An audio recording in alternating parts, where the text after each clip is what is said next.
And so now this is this narrative. People that are for Trump are racist.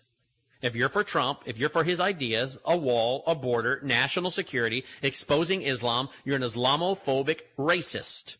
Now this narrative is not only coming from the media, the political elite, the educational establishment, it's also coming from the religious. Oh, you have a political gospel, Howse. You and Usama are involved in political hatred. We have a video of an apologist on video on his radio show saying my name and Usama, and we are involved in political hatred of Muslims. Now again, the right, some of those on the so-called right, are adding to the narrative and the pejoratives and the agenda of the left, of the globalists, of the people trying to overthrow the government.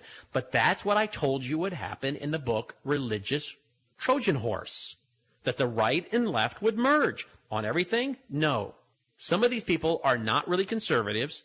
Others are just, I don't know what to say. They're educated beyond their intelligence. They're academic simpletons. They're deceived. They're spiritually blind. I don't fully get it. And I'm talking to guys that are very, very smart, far smarter than I am. Some of them have advanced degrees. I'm talking big-time scientific, mathematical, advanced degrees, and they're saying to me, as strong Christians, I've never seen anything like this, and I have no clue what's making these people do this. And many people have spent weeks trying to figure out why is it that people on the so-called biblical right are now using the same pejoratives and talking points as the people on the left, which is, if you're for national security, if you're for pointing out about Islam, if you're for exposing Islam for what it is, you now are a political hater.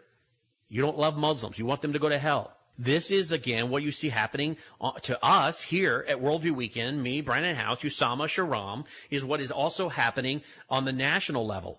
One is going on in the political, one is going on in the religious. But you see, this is what I'm telling you.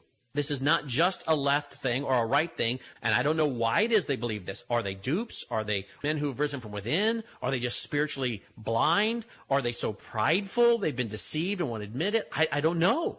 But I'm telling you, this is a warfare that involves a new kind of warfare, as Herbert Marcuse wrote from the Frankfurt School. It is a diffused and dispersed disintegration of the system, and to disintegrate the system, you must have a narrative.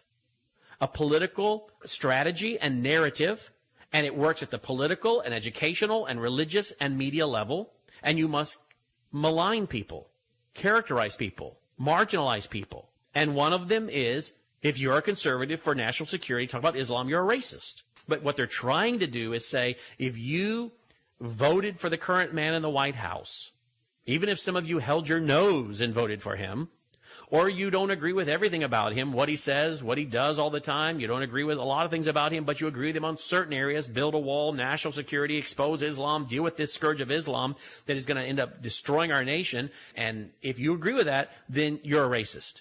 You're all a bunch of racists, which then legitimizes your persecution.